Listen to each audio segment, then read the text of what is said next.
I give very less credibility, or I don't get affected by things. I don't let anything affect me. I've been so strong and brave since childhood that I don't let anything affect me. So what has to be done has to be done, but definitely Gurgaon helps. I couldn't have gone back to a small city to live, 100 people asking what happened, why did she come back. So I chose to live here. And ever since I've been here, I think being in the kind of profession I am, I always feel I'm in the service industry, so it's not a good idea to talk about myself. So I don't. I like to listen to others. That's why I become a very good confidant. So I talk less about myself and hear other people's stories more. But I have overcome all my challenges. I have just separated from my husband and I have 3 children. I have a son who's 14. Then I have twin daughters who are 11. And they keep shuffling between dad's house and mine. It's very, very recent. So I'm going to file for a lawsuit now, for the full custody of the children.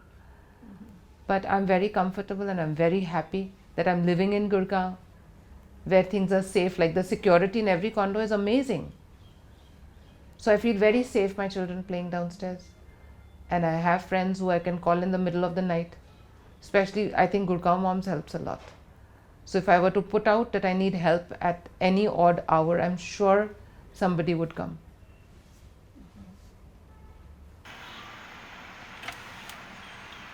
So nobody can enter the place. You'll get an approval, the guard is there, they've got strict instructions that without talking physically on the phone to the owner, do not let anybody inside.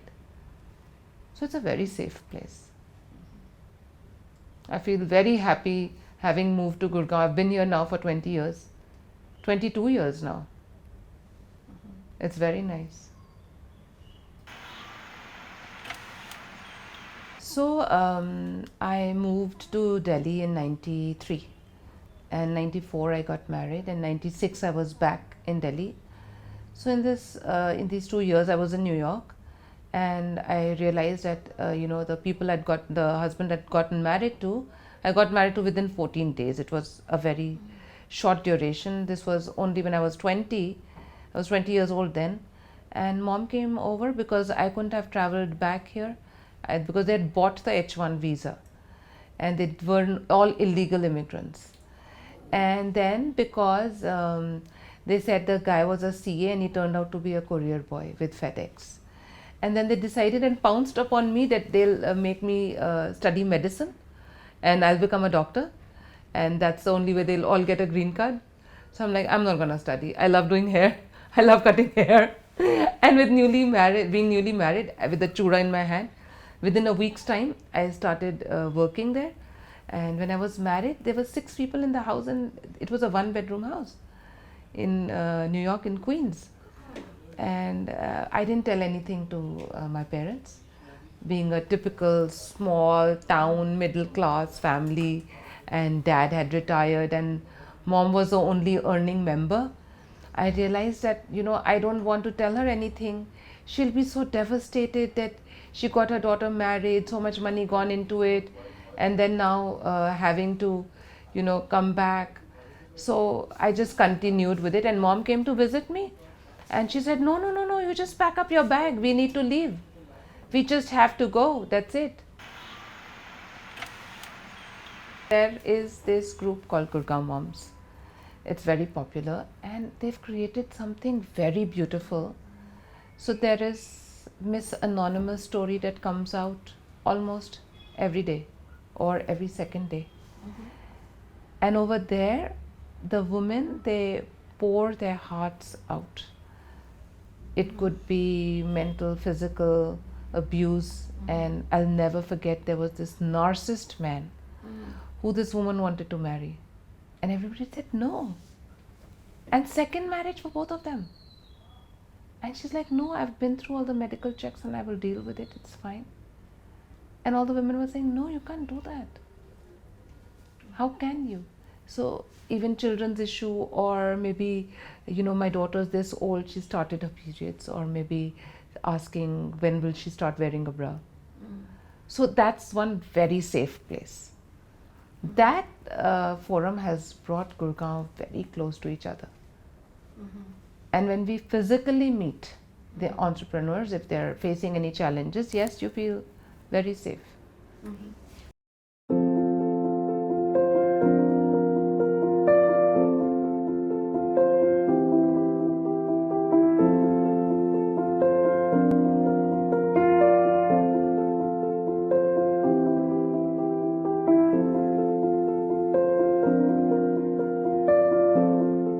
I find people and women here, those who are entrepreneurs of some credibility, I'm sure they're not going to go behind your back and bitch about you. No. I find that class of women nice and different, and they're there to support each other. You say you hold the other woman's crown, that holds true for Gurgaon women. But honestly, such issues, I think most women deal on their own. And they do go to the police, or they put out on this forum and ask, what should I do? Yeah. And people really dole out good advice. Okay. They really dole out good advice. There are lawyers, there are doctors there. People are all out to help each other. You feel very safe here. Are you a member of that forum? I am. Okay. I've been there for 9-10 years, ever since it was found. Okay. Gurgaon I've seen developing right from the beginning.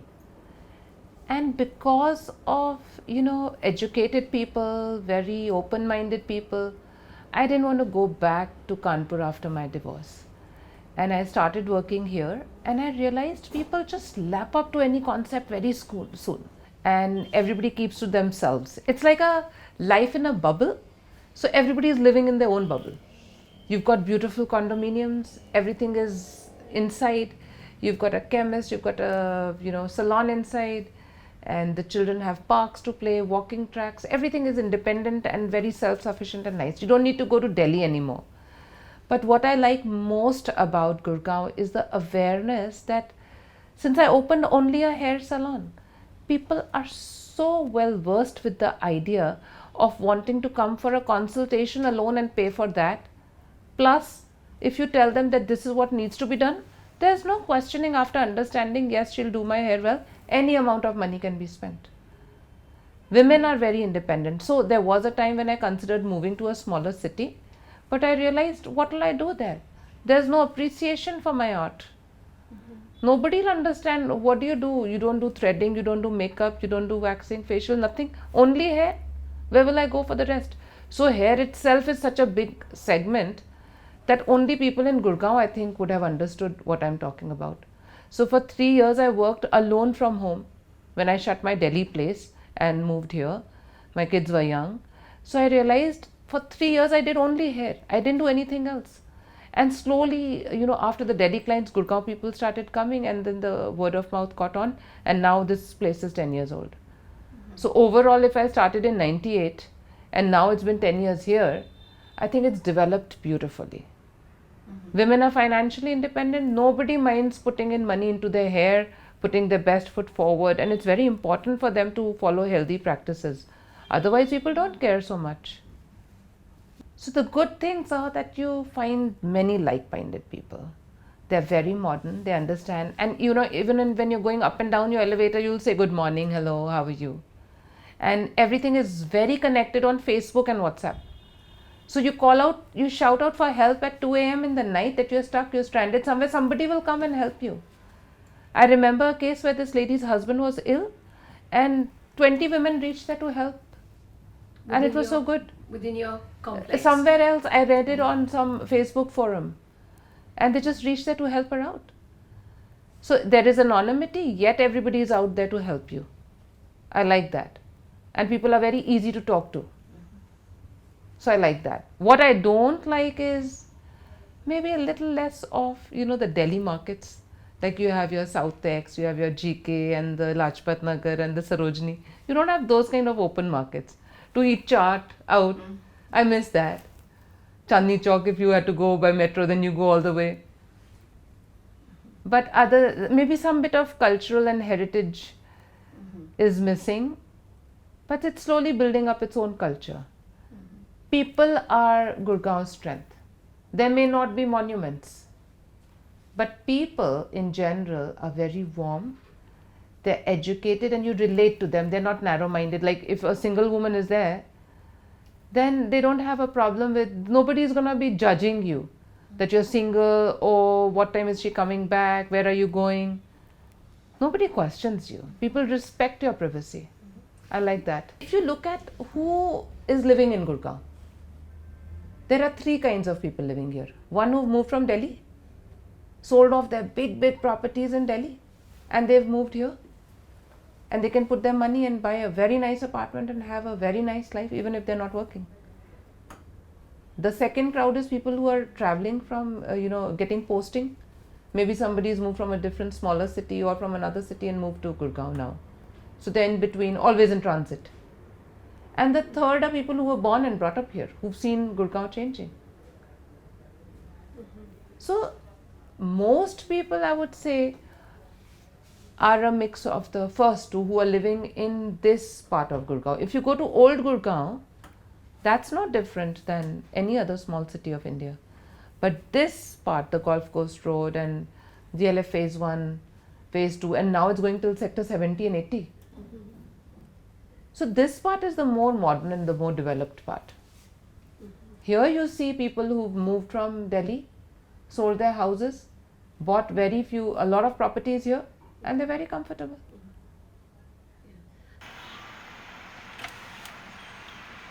So thanks to Gurgaon, I would say, a lot of women started to think that they could, in their second innings, say after having quit their jobs, after delivering babies, and now the children have grown up, thanks to the open-minded society and avenues to do and sell, a lot of housewives chose careers. And then these groups formed, where they were able to sell to each other, plus learn how to do business. So without having gone to a formal business school, they learnt a lot. I don't see that happening anywhere else, in any other cities. There's one bunch of women who I see a lot managing their husband's money. Really? In the stock markets, in investments. And so even a housewife who's sitting at home, and the husband could be employed very well somewhere, so the wives do while their time doing this, managing the money, rather than going for a kitty party. So that kitty party trend is very less here. I see a lot of women entrepreneur groups who meet once a month and talk about some useful stuff. I like that a lot. I myself was part of a few, and going for a monthly meet was very nice. Seeing who's doing which kind of business, what have they gained out of this strategy or that, and what works. And people have really grown their businesses. From a homegrown business, they've grown it pan-India, especially the cosmetic sector, a lot. Over here, in this market itself, when I started 10 years back, there were hardly any shops open. I was the second or the third shop that had opened. And, that comes from your own self-discipline. You have to work for your own business. It's not easy for a woman entrepreneur just to think that she's got a good product and to get going. Depends whether it's a home baker kind of a business, is it in the market, is it retail. Your own consistency, your hard work, your discipline, and you're promoting the work, that helps. The ones who are not working, for them any city would be the same. No matter how rich they are. Yeah. But they do have a life within the condo. But in that respect, no. It's only for women who are working, who have made a niche for themselves, are maybe employed with an office. But if it's a homemaker, then life anywhere would be the same. So let's say you're a homemaker and your husband is a CEO or something, you're incredibly rich, no dearth of money. Would I they be do able meet. to come and spend £6,000 on their hair here? Maybe the lifestyle demands it. They have to be the trophy wife.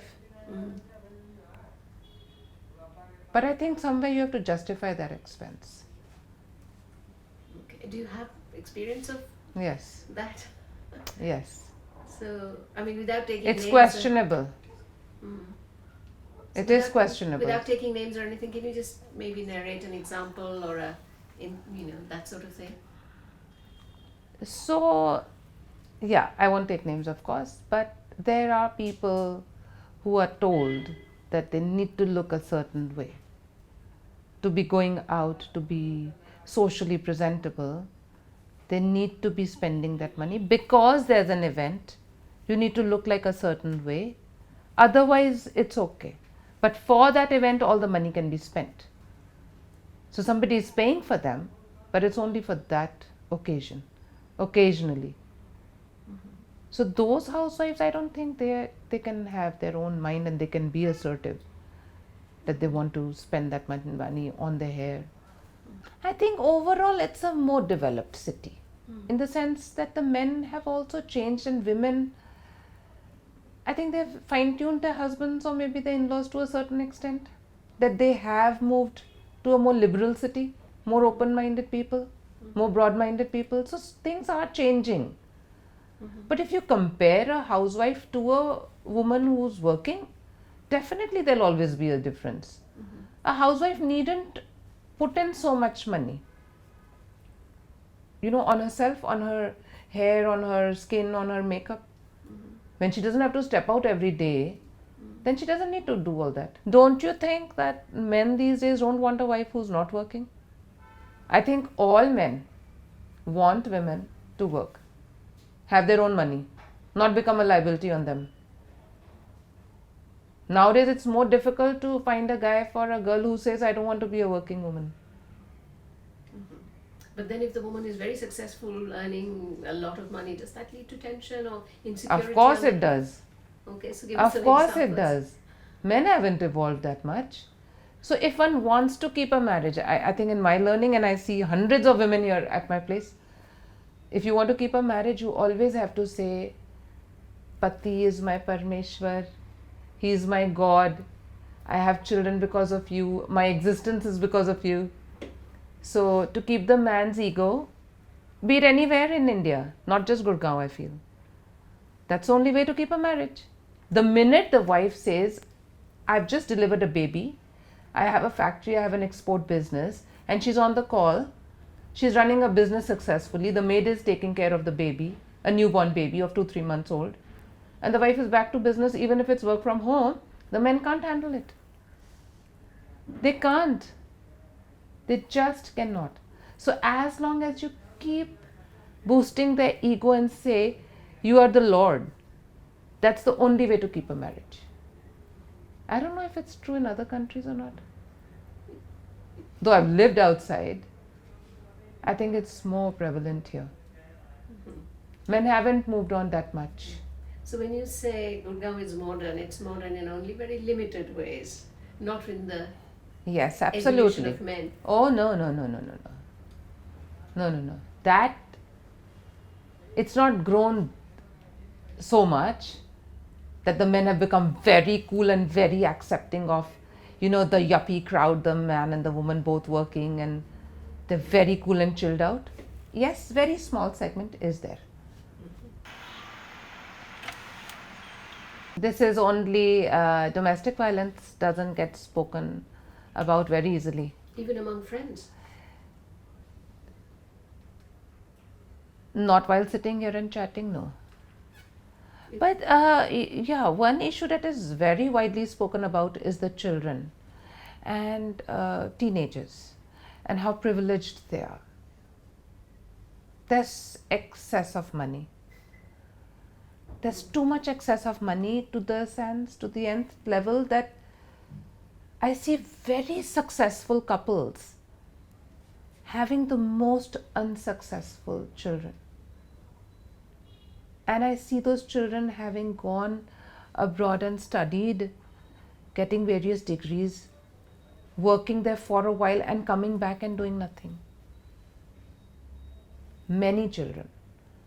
Also, after say grade 12th or something, I see a huge trend in children not having that desire or that hunger to succeed.